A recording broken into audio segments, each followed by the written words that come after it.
Hello, sexies, and welcome to the podcast that keeps it popping and we don't plan on stopping. What's our topic? Sex. Obviously. All I right. didn't miss my cue this time. No, you didn't. No, On it's point. beautiful. You were right on time with it. So, Today's today. episode. Today's- Today's episode is all about group sex. Oh, Group sex. good stuff. Good stuff. Interesting stuff. Why am I giggly? Because I don't know. We've been doing this for a little while. We've been talking about all things sex and kink and want to delve into more, but I think now is a good time to talk about what folks do in groups. Yes. What happens when it goes from one-on-one to an expanded game? When you involve others and bring some different perspectives to the whole thing. Right. It can be really fun or it can be a challenging experience. And so I think it's safe to say that we've both engaged in group sex activities. That is safe to say, yes. Is that safe to say? That's safe. I'm sorry, I didn't out you. No. That's safe to say. It's safe to say. Yes. I think if you've been on this journey with us, you may make that assumption. Yes. I think that it's important for us to start with some definitions and some parameters of what we're talking about. I use the umbrella of group sex to encompass any sexual activity that is more than just one-on-one, right? Yeah. So what falls under the group sex umbrella? Threesomes. Foursomes. Fivesomes. Orgies. Orgies. Is that when it goes to orgy when you get past foursome? I feel like- or fivesome? I When feel is like it? for this purpose, if it's 4 or more, we might want to. We've reached orgy status. We at might that reach point. orgy It's status. an event. It is. Right. It's an event. There are Definitely when you get to 5. definitely a 5. It's an orgy. Because a 4 could be like a couple swap or something like that. Couple right? swaps can be considered It's group sex. but I don't know that you consider it an orgy. No, I would not consider an orgy. For the purposes of this episode, we will not consider couple swap as an orgy. Yeah. It is under the overall umbrella of group sex, but I won't say it's an orgy. Which makes it fair game for this episode, though. It does make it fair game. Couple Yes, swap. we can talk about couple There we swaps. go. We will Yeah. we will add it to the docket. Also, let's see. Gangbangs. Yes. Right? That is one. Not to be confused by a train. I think it's important to define what we mean by a gangbang, right? Gangbang is, for our purposes, a consensual activity. Yeah, and I think a lot of people have the misconception that those two things, a train and a gangbang, mean the same thing. In terms of the way in which people have tended to technically define them, a gangbang actually implies consent, whereas a train can be used. Sometimes people use it to talk about consensual experiences, but it's also often used to talk about non-consensual experiences. Right. And so we underline everything. Whole podcast, by the way, and we end up talking about it every time, but we underline everything with consent. Correct. Of all parties. And continuous ongoing consent. Continuous it can be consent. revoked at any point in time is what can happen with that consent too. So it's important to at least have the nomenclature right, so that when you are talking with people in these spaces, you're not saying things that are gonna make things uncomfortable just because of the way in which you worded it, even though you meant the right thing. Right. So for the purposes of this episode, we are not using the term train because for us, train is non-consensual. We'll use the term gangbang. Which for is the so much more classy. Right. Classier, obviously. And reverse gangbang, we'll use those terms Yes. because we're talking about consensual sexual activity. Okay. Right? So we're obviously not going in progressive number order in terms of the people involved if we're talking about gangbangs first. Because gangbangs tend to involve lots of gentlemen, men, and one consenting woman. Lots of consenting gentlemen, one consenting woman who is experiencing all of these gentlemen in one event. Right. And the focus is on the woman. Yes, it is. I think that's important to recognize too. It's like there are different ways in which group sex can take place with different types of focus too. Right. Well, sometimes the focus is on the man. Sometimes the focus is on the woman. Sometimes the focus is between multiple men, and sometimes the focus is between multiple women. And then it can go as much as you can do with the letters. In terms of the way in which they're situated, it can describe the event as to how it happens. It describes where the focus is and who is involved with whom. Yes. So I think let's just start with blanket definition. So we talked about gangbang. The way we mean it is one woman, multiple men. It can be two, three. Well, I say two is a threesome, but 3, 4, 5, 6.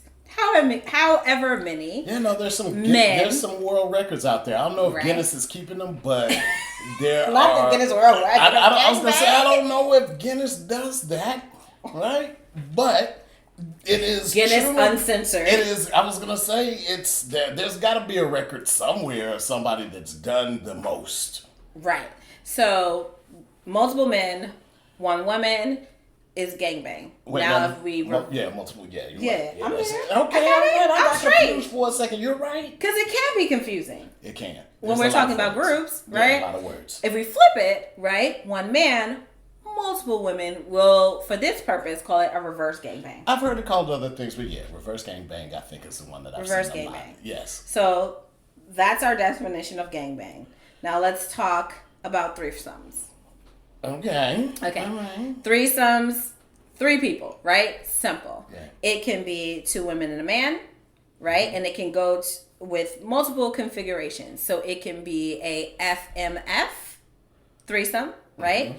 Where the 2 females are on the bookend and the man as the center of focus in the middle, right? It does not mean, if you're in an FMF threesome, it doesn't mean that the 2 women are in sexual contact with each other. They may or may not, right? It could be 2 women in contact with the man in contact with the 2 women sexually, but the 2 women do not have to necessarily be in sexual contact with each other. Yeah. And right? I think that's important to recognize. The arrangement of the letters matters, right? Right. Especially when you're talking about threesomes, foursomes. Once you start to get up to gangbangs and orgies and large numbers of people, then it's really tough to start classifying with the letters. But when you're talking about threesomes and foursomes, like now you can get to a place where you can be pretty specific about what it is that's likely happening in terms of the action and in terms of who is going to have contact with who.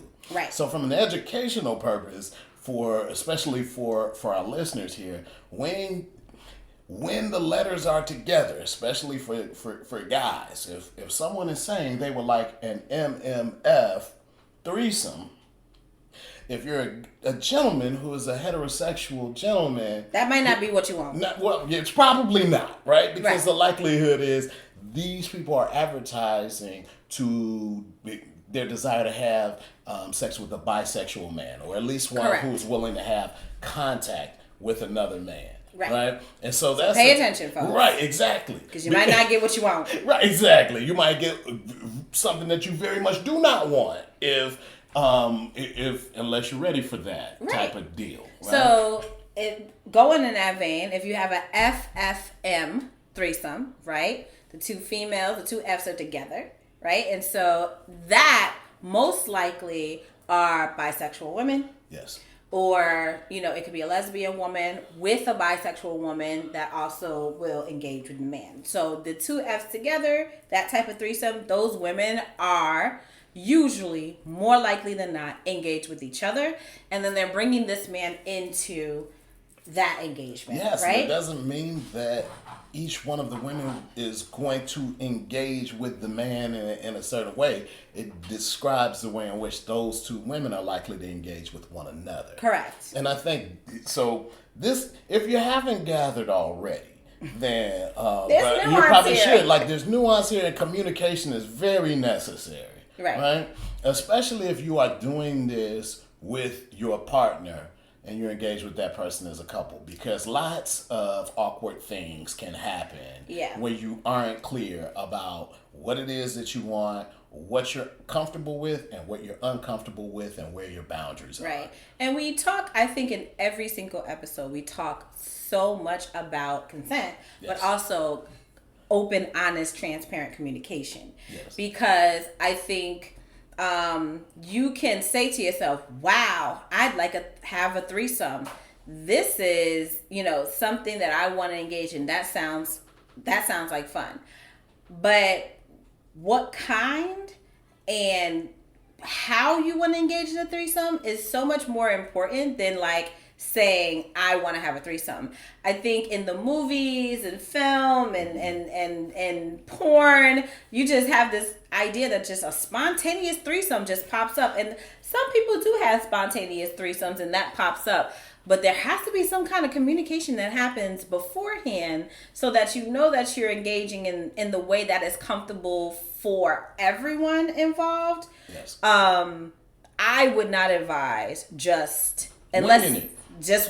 Yeah, just winging it. I wouldn't advise winging it. Winging it can be... It can be catastrophic. Yes. It's like winging it can be fun in certain circumstances, and you'll know that it's fun when everything works out in the end. The problem is you don't know from the beginning that it's going to work out in the end, and you don't know what the problems are going to be. If you are talking about 3 people and none of them are in a relationship with one another, then it can likely be fine as long as everybody's consenting, because even though you may not want to look at one another because you're ashamed of all the nasty things you did, right? Nobody is looking at, now we have to go and make peanut butter and jelly sandwiches for the kids tomorrow, right? And I can't look at There's you no and commitment I can't talk there. to you, right? Yeah, no, it's a totally different thing. And so when you're talking about being in a relationship and then involving other people on this, purely sexual basis, you got to talk about some stuff. Yeah, and I would say that even before even talking about involving people, I'd advise for you to have a really solid foundation and your relationship be on solid ground. I think the mistake a lot of people make in involving folks into their bedroom is that they think that it's a way to fix something that's not going right already. Yeah, that's true. Right? If you're doing this to say, we've been having boring sex and we're going to spice it up by having a threesome, baby. Yeah, it might be a little too much spice. Yeah. Yeah. Last thing if y'all have not talked about the ground rules, if the recipe ain't together already in the first place. That spice ain't gonna do nothing but burn your tongue at that point. Your spice is not gonna be good for you. Right. So you gotta have your own stuff together to a certain degree before you start involving other people in it. You're not gonna fix a broken relationship by involving outside partners. Nope. And you're not gonna fix You're probably broken going to sex. break it. Right. You're not gonna fix broken sex by bringing in an outside partner either. Right. If you feel like you are insecure about your sexual performance or how much you please your partner, bringing in someone else is not likely to make it better. Nope. Because the problem is, if they happen to hit it off, the excitement of this whole new thing happening, and your partner's enjoying themselves more than they appear to enjoy themselves with you, and you're already in a place of insecurity, that's just a recipe for disaster right there. Yeah. Right? And I've seen it happen. Well, so many times. I feel like when you look at what people talk about, especially threesomes in general, right? Mm-hmm. That is typically what people talk about is the disasters that can happen because you tried it, right? And it can go across genders. You have, women who have brought in another woman thinking this will hold her man's interest and, bring some excitement again that hasn't been there. Yeah. And then there's a lot of insecurity about what happens when the outside woman and the man hit it off. Right. You have men who think about the excitement of, oh, we'll bring in another guy, she'll be able to enjoy him and enjoy me, and then, she'll appreciate me more and all the rest of this type of stuff. But if you're insecure about your performance and the pleasure that you give her, now he's dissecting every move that man is making with his girl. Right. And my man, it's not just the moves, it's the anatomy of it all. Right? So there's an absolutism when it comes to dudes. And let's just be real. If the guy is coming with larger equipment than you have, then inadequacy, if you are already a little uncomfortable right, about what it is that you have, then there can be some major problems in terms of bringing somebody else in, because now, you done brought Big Dick Rick in. Not Big Dick Rick. And Big Dick Rick is making your woman feel like you never made her feel before. Hey, Rick. Right. Now, anytime somebody named Rick, Richard, or anything like that around you, right, you're getting hairs on the back of your neck rising up because you're not confident in your own performance. You don't feel comfortable about how she experienced things with Rick. In comparison to how she experienced them with you, or at least how demonstrative she was. And sometimes comparisons, even if you don't mean for it to happen, they just naturally occur, right? Oh, dudes are competitive in general when it comes to that. Yes, if he's taller, makes more money, and literally, yes, the term dick measuring contest. And so if you are, this game is not for those who are insecure. Now, that's not to say that you got to have the biggest thing in the world to be able to step over that threshold into it. But confident. You just have to recognize that size isn't everything, and nor is it the reason that this person is with you and all the rest of that type of stuff. Yeah. And be comfortable in all of that before you start down this type of road, or else, it could destroy everything. Yeah, so groove sets, definitely we want to, as we delve into more on this topic, we want to caution you, this is not this is an advanced level. It is. This is an advanced level stage in your sexual journey and progression, right? This is not for the mini freak. This is not for the mini freak. No, it's not. This is not you dip your toe in the water. No. This is a 10 toes down situation. So if you're not ready for 10 toes down, I would say pause on this, go watch some previous episodes, right, of the podcast, and baby step your way to this point, because we are in the deep end of the pool, right? Hello, sexies. Thanks for being with us on this journey. If you like what you've seen so far, please give us a like, comment, and subscribe. And don't forget to hit that notification bell so that you can get all the updates on the latest Sex Obviously uploads. All right, so since we're in the deep end of the pool, right, we'll talk about the different configurations of threesomes on the other end, right? So we talked about FFM, we talked about FMF, we have slightly talked about MMF, right? And so two men most likely engaged with each other, at least one of them.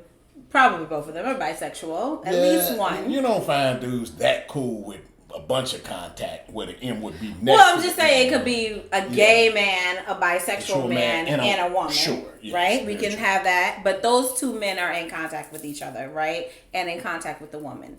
And then there's my favorite, MFM. Where the woman's in the center, you have two men bookending, but those two men do not necessarily have to engage in any contact with each other. They are there in conjunction to please the woman. Yes. And here's the deal. Even within these designations, there are levels of contact that people are generally going to be more or less comfortable with.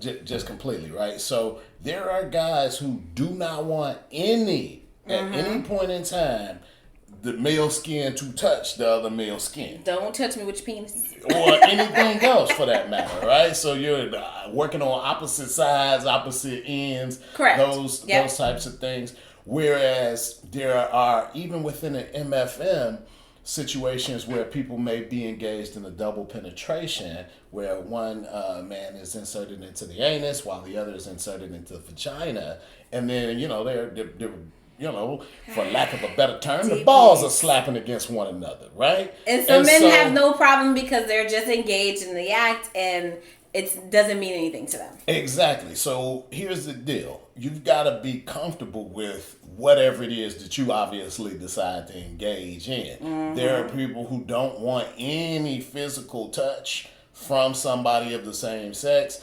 And even though the touch is unintentional, it could ruin the whole moment for you.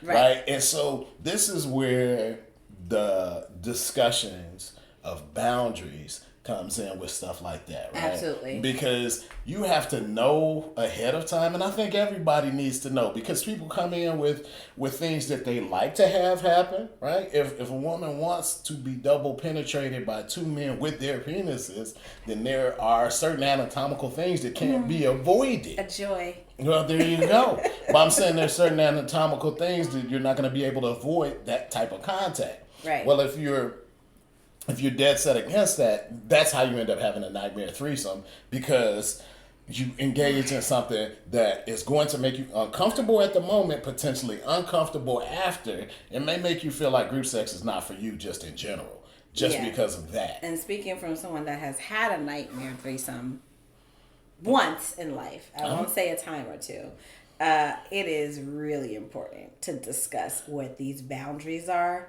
way ahead of the time. Well, yeah. And I mean, it's okay. So here's the deal. Within a relationship, if you're with a person, obviously you have to discuss these things, because as we talked about in the last segment, all kinds of crazy stuff can happen and you can be extremely uncomfortable with one another. It can ruin the entire relationship. Right. But also on the individual level, you want to make sure that you understand what's likely to happen, what people want to happen, and what you're comfortable with. And then all of those things sort of have to gel. And that's the complexity that you end up having when you start expanding beyond just the two people themselves. Yeah, it feels and it sounds spontaneous and all fun and games, where you're like, oh, I'm going to engage in a threesome, or I'm engaged in a group sex activity. But it can go so horribly wrong, right? It can also be fantastic. Sure. Right? Yeah. Which I'm sure we both have experienced. Yeah. Amazing experiences in group sex. But that's with you knowing what the possibilities can be and being prepared for the permutations that could happen in a group sex. Yes, which is why it is not nearly as spontaneous as it looks, or what people might be thinking it could be about, because there's lasting implications potentially. Absolutely. And I feel like the times right now demand that we talk about some of the lasting implications that could be out there in terms of what happens when people have group sex and not everybody was 100% comfortable and consensual. No diddy, but like these are things that I didn't think he was gonna go there. I didn't think he was gonna say it. I was thinking, I was like, no diddy. I had to go there. Oh my God. I am not laughing at that situation at all. I'm laughing at him saying no diddy. Let's be very clear. Well, yeah, because it's funny for a grown man to say that. But the fact is, like, okay, you have what I would say, hey, people like, oh, they engaging in group sex and they having sex parties. That's all 100% fine. Yeah. You know what's not fine is having it filmed and then having that used as leverage to make you participate in other activities. Yeah, that's where consent is violated. Once you get to the point where everybody's not doing things of their own volition because it's fun and they enjoy it, and they are being coerced or being otherwise pressured into it because of the fact that you have something over them. Yeah. That's when it's not fun. It's not even, it's criminal. It's criminal. As you can see. Right. Criminal with indictments. Okay. I mean? We are not talking about Diddy. We're talking about the fun part. We're talking about consensual group sex. There you go. So that's what I'm saying. It just had to be brought out, I think. Right. Because of the environment that we're in right now, it is important to state. Yes. That is not the type of scenario we are involved in. ever. Ever. Or ever would be. Ever. I think that's the whole point. Is like people are demonizing more than two people engaging because of these bad things that can happen. And I will acknowledge the fact that more than two people engaging means that you have to make certain that and consent is there The for more than liability two is people, higher. and that nobody is being pressured in any of these ways. Right. But it's not rocket science. No. In terms of making sure everybody's engaged, people make this harder than it needs to be. It's not hard. Consent is very easy, actually. Yeah, It's very easy. it is. And if it's hard for you, that makes me wonder about how you've been doing things in the first place, and working with Looking at you with a unenthusiastic squinty people. eye. Like, If you why is this have hard? if you have an issue with consent, or if consent is a hard thing for you, it's squinty eye. It is Yeah. side eye for you, because what have you been doing in these streets? Yes. So What have you been doing? I'm sorry about the little aside, right?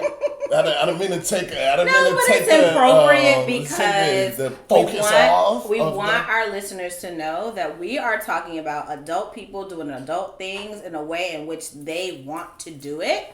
Yes. And everybody involved is on the same page. Yes. And so, since we've talked about threesomes and the different configurations of threesomes, let's talk about orgies, right? Okay. So, I would say for me, when do I get into orgy realm? I get into orgy realm when it is multiple genders, more than 4 folks. I think that's a good way. More to than describe it. 4 folks. Like more than 4 folks. More than 4 folks. Agreed. Now, It's a party. Now, there are nuances to orgies, right? Because it can be all of us engaging together, swapping Right. and moving all around, right? I'm with this guy, I'm with that guy, I'm with this girl, I'm with that girl. It can be that, or it could be a bunch of people in a room having sex around each other. Yes. That can also be an orgy. Yes. That is something that I have experienced back in my college days, where just come on, we've been in dorms before, right? Have we been in dorms before? Yes. We've been in dorms For before. the expediency's sake. And the Right, let's fact just that we don't assume own- that we've got educated listeners here, and we've been in dorms before. We've seen what happens in dorm rooms. We know what's going on. It could be like, hey, listen, it's a bunch of us in a big suite, and it's me and my guy, and my friend and her guy, and another person and their guy, or girl, or whomever. Born out of the fact that we don't want to have to pay Then- for multiple hotel rooms. Correct. And we're Yeah, just all engaging. It's a bargain ticket. We might not be swapping, but it's like, hey, I'm doing my thing, and my homegirl is 2 steps away from me doing her thing, and our homegirl or our homeboy is like 5 steps away from doing, and that's an orgy, right? Yeah. And- We're in a group. We're all in the same room. We're all having sex, but we're not having sex with each other, but that could still be an orgy. Yeah, and I think it can satisfy like a lot of different urges. For individuals who are voyeurs, right? Then they get to watch other One couples. time for the Right? voyeurs. It's not all about actual physical contact necessarily, right? Sometimes it can be for people like me who are exhibitionists, who like to be able to show off in certain ways, and it feels good, and you get a certain charge out of that. So you have the voyeur end, you have the exhibitionist end, and then you have also the part where people want to actually experience different physical sensations from different people. Right. And it's also sometimes it's not even, if you can be locked in with your partner, right? And just the sounds and the smells and all of the things are just like sort of stimulating around you in that environment. Right. And that can enhance the experience. You might not even be watching, right? Yeah. Because you're engaging with the person, right? So you're engaging with the person, you might not even be watching. But the sounds, the moans, the smells, all of that sexual energy in the air can enhance your experience with your partner, right? And so I think some people would be like, oh, what's the allure to an orgy? What's the allure to group sex? It's it can be a very sexy environment. Yeah. And it can make your individual encounter with your partner extremely enhanced. Let's bring it on home. You ever okay?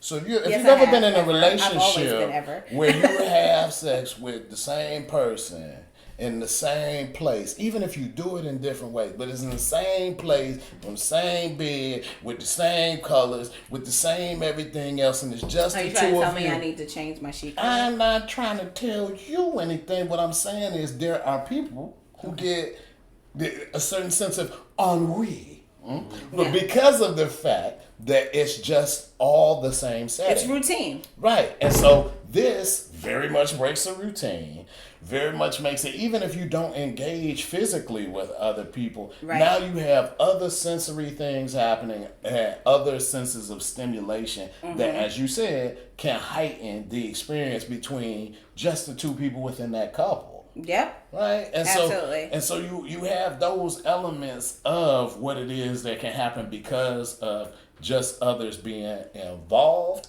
and being around, even if they aren't actually physically touching. Yeah. For you, you like to be on stage. In many things. I mean, hence podcast. I'm a ham. Right. I'll admit it. He likes to be on stage. I've and met so very few microphones I don't love. True. Mm-hmm. True.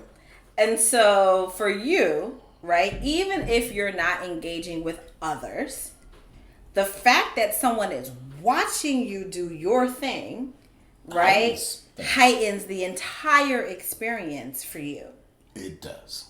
And also, he's a show off. That's true. So on stage, also a show off, heightened experience. And so that group sex situation for you is not really about others. It's more as about like I myself feel grand maybe. Yeah, you know what it is? I just like to be the center of attention in certain ways. I wanted you to say that. Yeah, I was trying to get you to No, get there. I like to be the center of attention, or at least have attention paid, and it's fun in that way just because now somebody's looking, and it's fun because of the fact that that's a taboo. Right. Nobody's supposed to be looking. It's supposed to happen behind Closed doors, in private, Yeah. at night, in Yeah, the bed when with no the lights off. Right.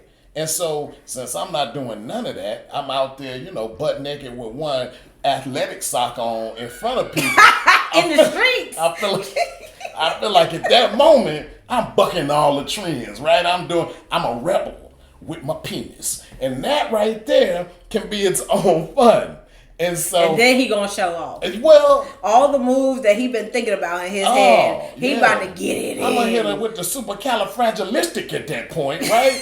Because I want to see how this works out in public. I'm trying to Evel Knievel on that shit. So, like, there are these elements of the whole, like, oh, okay, we are in front of people, we're doing something that you're not supposed to Yeah. be able to do, and those little naughty things can make sex heightened. Absolutely. Yeah. All right. So those are orgies, right?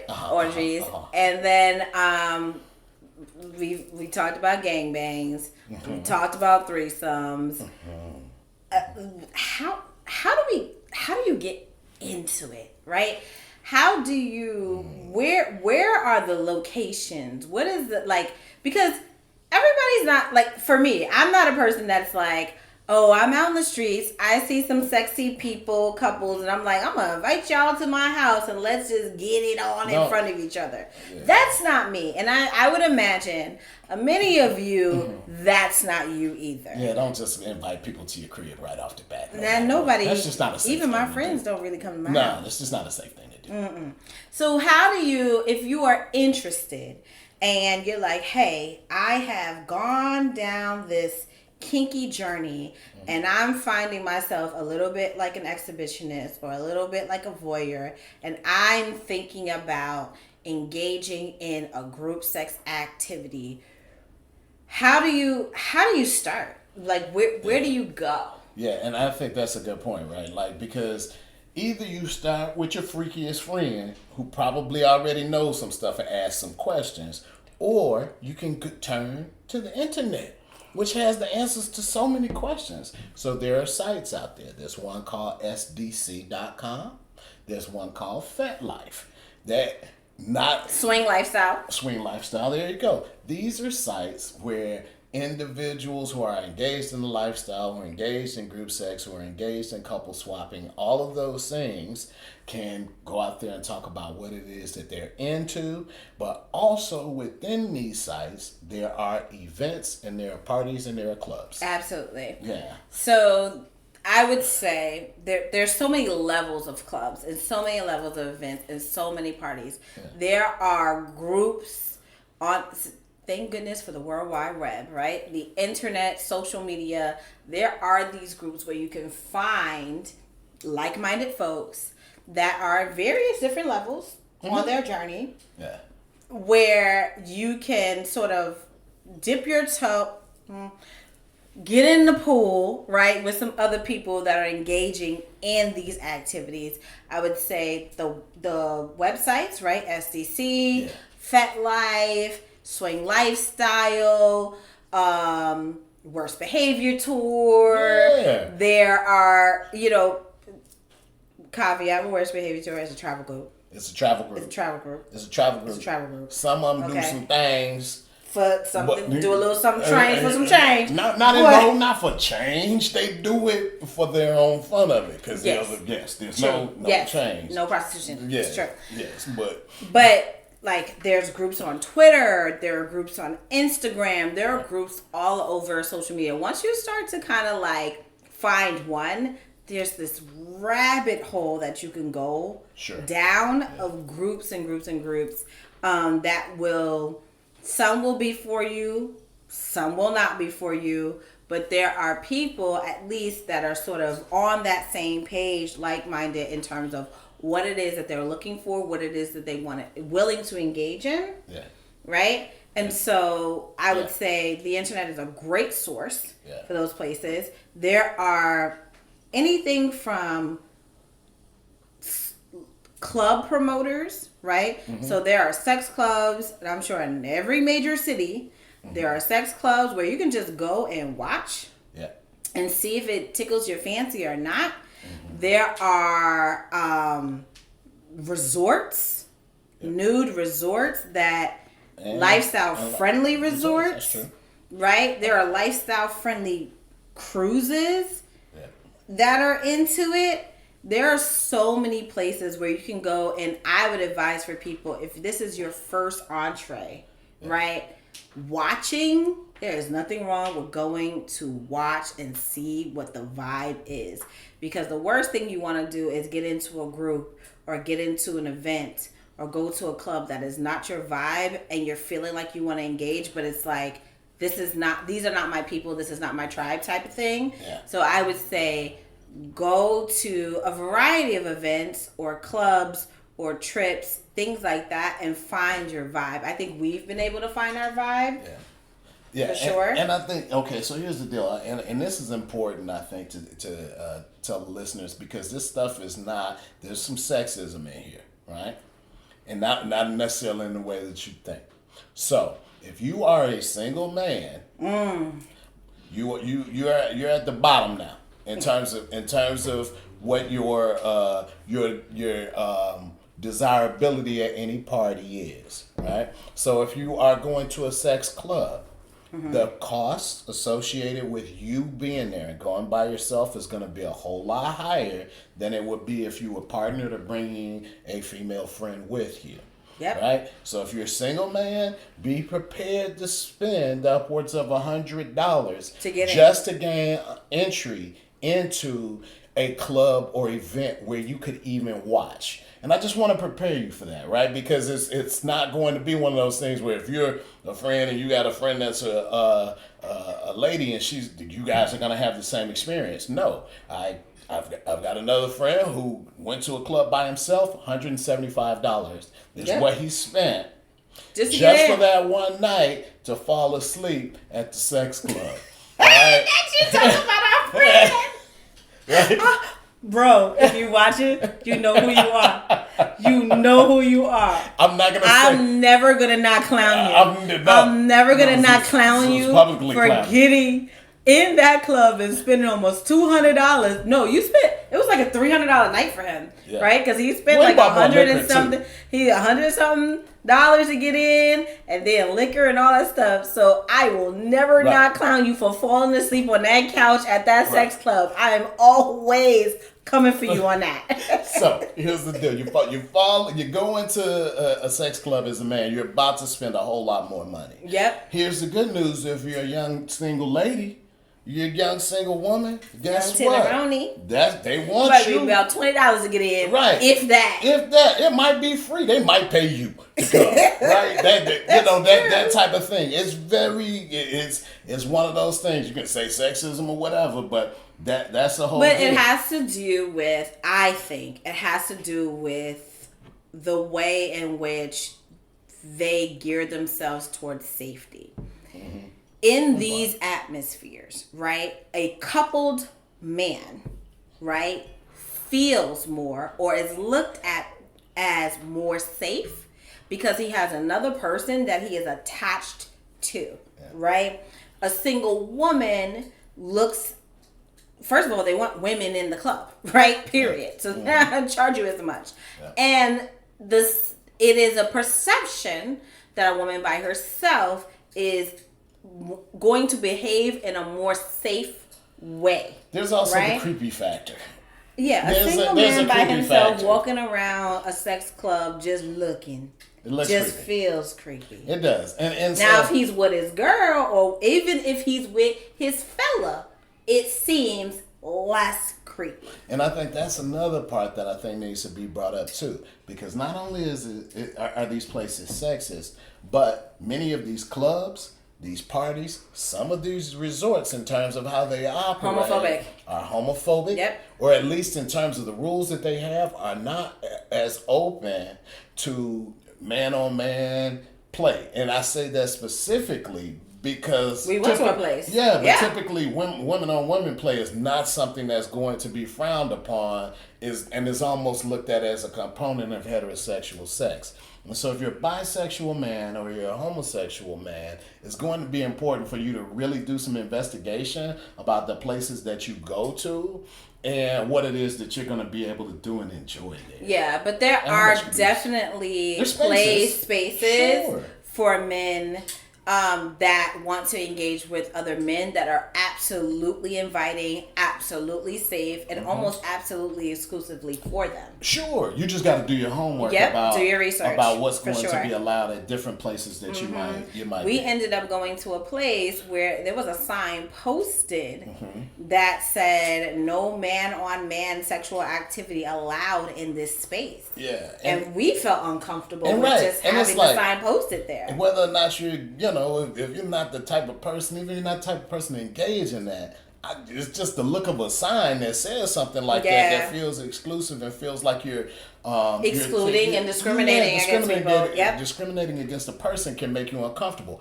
I want to prepare you for that, because there's a strong likelihood that you are going to see within any facility or at any party certain prescribed behaviors that Right. they say are okay or 100% completely off limits for a lot of different reasons. Right. But you just want to know that, because I don't want anybody to get hurt or feel damaged behind something Yeah. like this unduly, because that's the thing that hopefully you can avoid. Yeah. Yeah. And so when you are looking for places, your research is so important. Especially for if people in you those are, situations. there are so many groups that I have found on Facebook that will guide you and tell you where to go and where to look. And so as you join groups and you start to get to know people and you ask questions, people that have been in the scene and been in the lifestyle for a while can absolutely guide you in terms of where to look.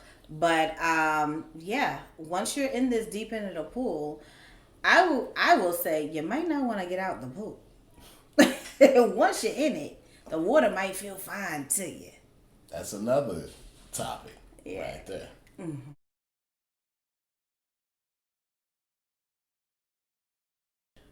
All right, so we've been talking about group sex in a lot of ways, I think that one of the ways that the group sex can happen, and I think you see it out there a lot, and it's probably certainly easier to arrange than parties, and even though the clubs are freestanding, there's no, I guess, guarantee that there's going to be action or anybody being ready to do anything. Yep. But couple swaps where one couple is down and ready, the other couple is also down and ready, and then from there you guys end up going.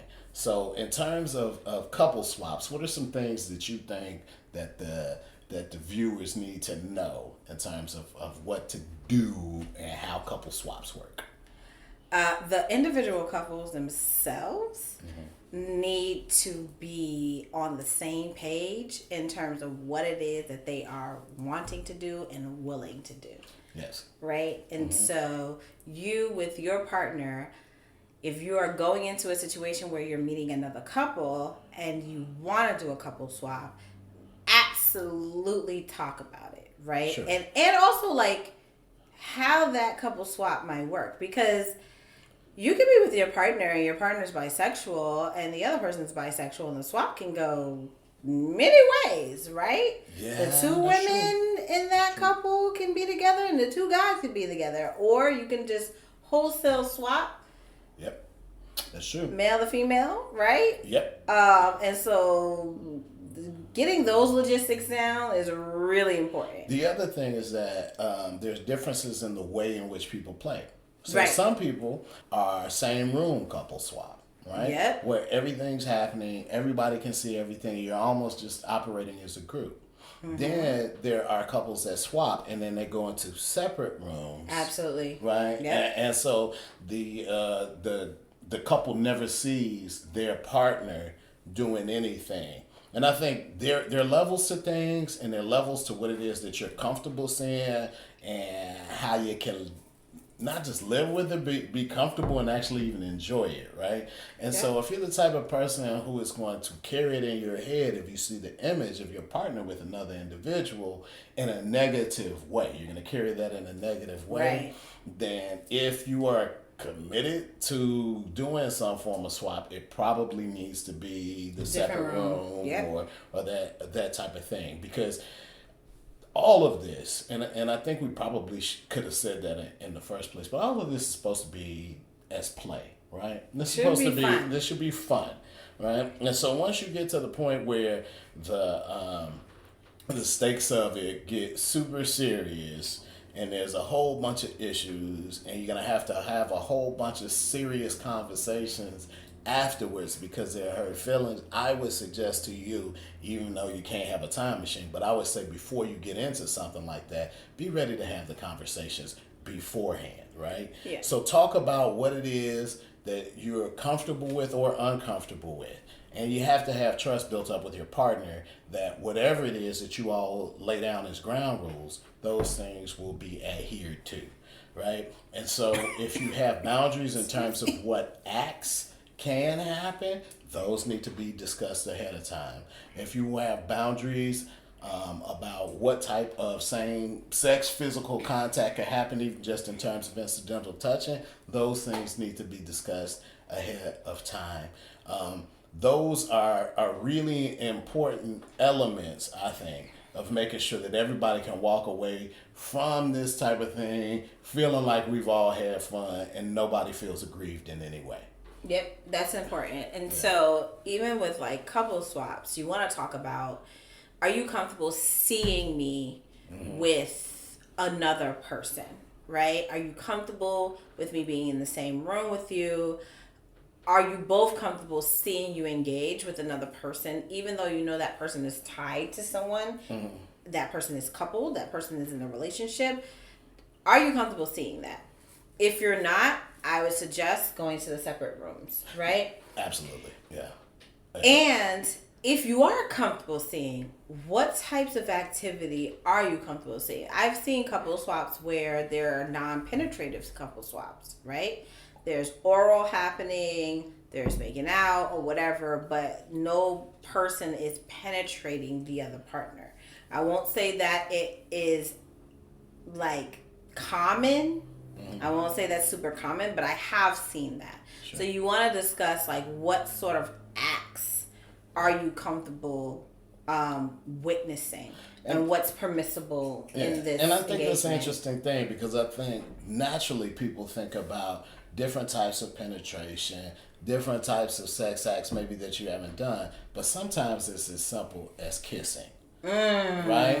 Because whereas you could watch a lot of hardcore action, sometimes it's something that shows the intimacy that's really going to throw one of the partners in That's the a relationship hard off, thing. right? Especially if you're someone that needs a little bit of intimacy to get going.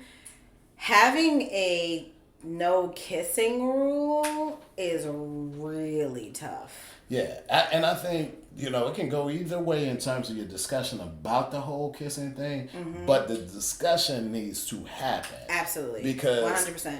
I think that image, especially for people who might be comfortable with the more overtly sexual actions that can happen. Yeah.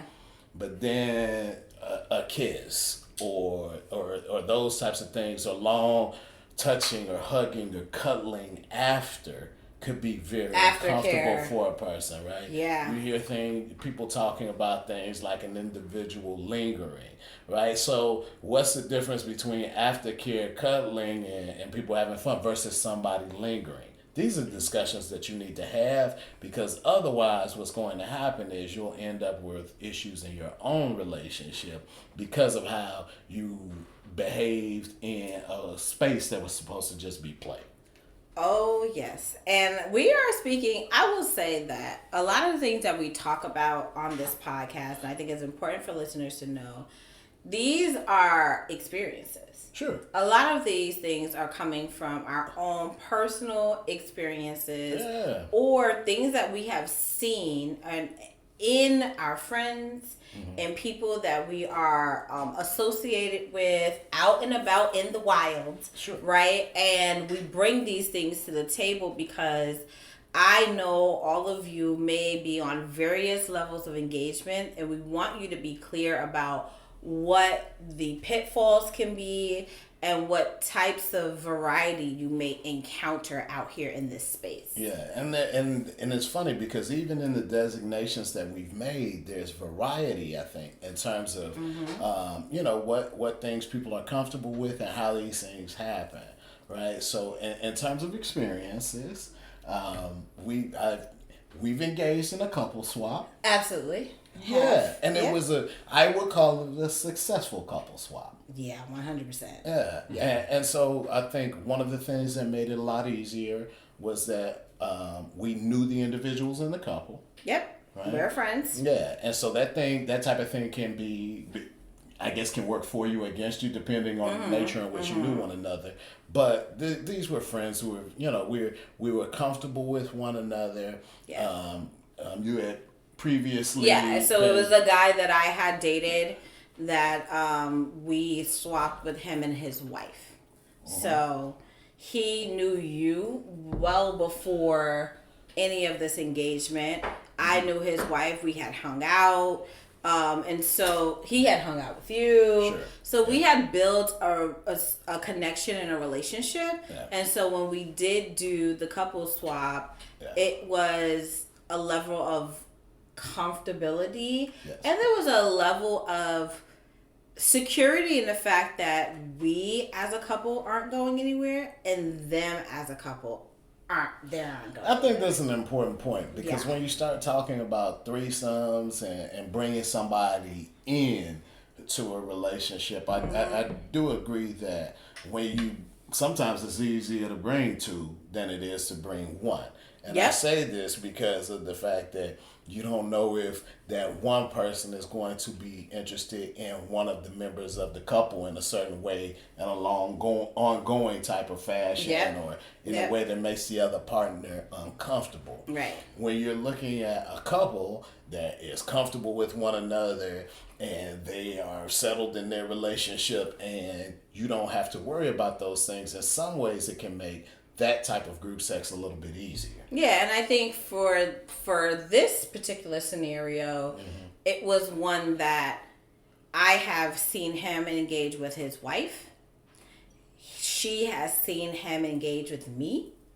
He has seen us engage separately. And so all that was there to sort of be curious about was already on the table. And so it was a really strong foundation of these two folks and us being in very solid relationships. Sure. We had seen what needed to be seen. There was no air of, oh, you gonna steal my woman, you gonna steal my man kind of situation.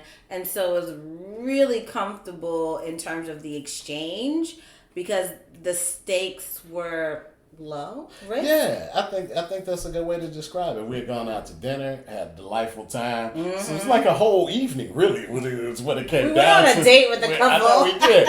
We kind of went on a date with another couple, but we had a great time doing it. Right? It was a wonderful, wonderful time out. Great conversation. We had a good time. They invited us over. We went over, and things progressed throughout the night. Did but they? I think, yeah, they did. They progressed quickly. It wasn't throughout the night. Yeah, It was like we walked through the door. All right. Yeah.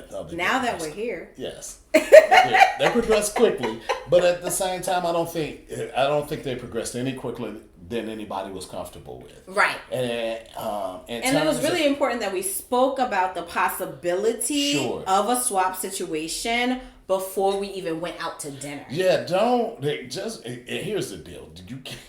You can't, everybody's got to be prepared for the possibility that something like this can happen. You can't just talk with your friends that are a couple and one person who's engaged in a relationship is like, oh, okay, yeah, let's see what we can make happen. All four of us were like, okay, we're down for whatever happens. Exactly. Yep. Because you don't want anybody to feel pressure from Absolutely. 3 other people that, they're gonna do something they don't want to do. Right. Now, if you know off the rip that this is a thing that can happen and you're both comfortable with it and the other couple, both members are comfortable with it, then it makes it a lot smoother and more comfortable for whatever type of swapping or play that you're engaging in, because you've laid not just ground rules, but you have an understanding about like where the night's going. Yeah, it was definitely a mutual understanding. So that was a very successful, fun couple swap. We have also been so we go to, and I think we said it before, we go to events, we go to lifestyle parties, we're out here having a good time, right? Engaging with each other, engaging with others, in this ethical, non-monogamous lifestyle that we live. And so we've had other group sex opportunities. Sure. Yeah. That also have been very successful. Sure. And I would say I can attribute to the success of these experiences to our transparency with each other. I would agree with that. Yeah. I think that if you're truthful with one another and you're truthful with yourself, I think, beyond all else, in terms of what it is you're comfortable with, what it is you're uncomfortable with, what it is that you're insecure about. And I would encourage you to not be hard on yourself about you being insecure or about you being uncomfortable. Or jealous. This ain't for everybody. No. And everything It's not that's for most a people. part of it ain't for everybody all the time. Here's the deal. Sometimes you feel like a nut. Sometimes you don't. Sometimes these things can be. Man, Joyce got nuts. Mouths don't be cuz. Okay. Yes, thank you. Sorry. Thank you for that. I had to finish it. I had to. So, my point is, like, just like consent, it can be revoked at any time. I think comfort is something that can change at any time, and I think that when you're talking about a relationship, it's not just about consent. It's not just about consent. It's also about, like, what's this gonna do? How comfortable or uncomfortable are you with all of this? Yep. Is this going to change the way in which you relate to one another? And the way you look at me. Yeah, like those types of things are important. Yeah. Because if it's going to change that, you probably want to know those things ahead of time. You want to discuss this stuff ahead of time so that you don't engage in something that's supposed to be playful, that's going to have lasting and potentially devastating impact on what is really important to you.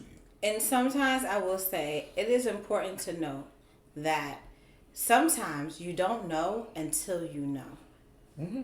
And so it's important for you to ground yourself, you and your partner, to ground yourself in your goals, right? When we talk to one another, we are on the exact same page in terms of we love each other, we're committed to each other, we are not allowing any scenario outside of us to sever the bond. Right. Yeah. And so when you continue to ground yourself in that, right? Hurt feelings happen. Miscommunication happens. Jealousy happens. And we can have a whole episode on non-monogamy and jealousy. Sure can. Okay? Yeah. That happens. Insecurity happens. But I think what helps us a lot is that we continue to go back and ground ourselves in fundamental principles. We love each other. Nobody outside of this relationship is splitting this relationship up. We are committed to fun. It's true. And having a good time. And when it is not fun, for either one of us, we can cease the entire thing. Yeah. And I think that's important. It's important because, number one, you're handling things in a prioritized way. Right? And so if your relationship is primary, and it should be, if you're absolutely. With one another and engaging in these spaces, unless it's just completely casual and everybody can do what they want to do. But when you're talking about two people who are committed to one another, you don't want to have fun that destroys the real life situations that that you all both Yeah, sure. because we gotta go back home. Well, yeah. we gotta go home and sleep next to each other. Right. That's real life. Right. Exactly. And not that this other part isn't real life, but it's supposed to be playful fun. Yeah. And you wouldn't do anything on vacation to lose your job. Right. You know what I mean? You're not gonna try to, right. You're not gonna do things on vacation to lose your job. You're not gonna do things in a playful place to lose your to lose your person.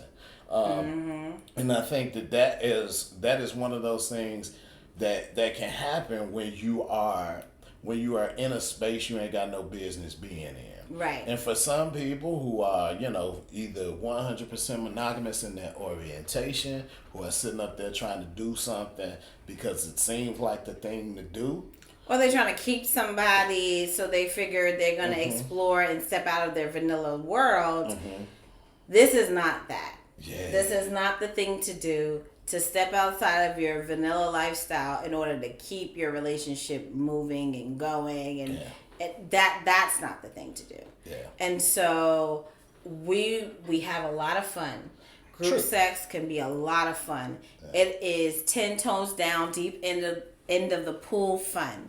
But we want to make sure that we leave y'all with the idea that you need to make sure that whatever foundation you have, you are shoring up, building that, keeping that concrete strong before you even delve in any of these activities. And when you think about it, keeping it strong and keeping fun, and the real and the safe and the business, hey, that's where it can actually be sexy. Obviously. All right, so if you like this podcast and you enjoyed your episode, you like what you've heard, right? Go ahead and subscribe, follow, share widely. We are on IG at sex_obviously. We are on all of your podcast platforms. If you want to see the visual, we're on Spotify for visual. That's right. We're also on YouTube, and so go ahead and follow us, share us, and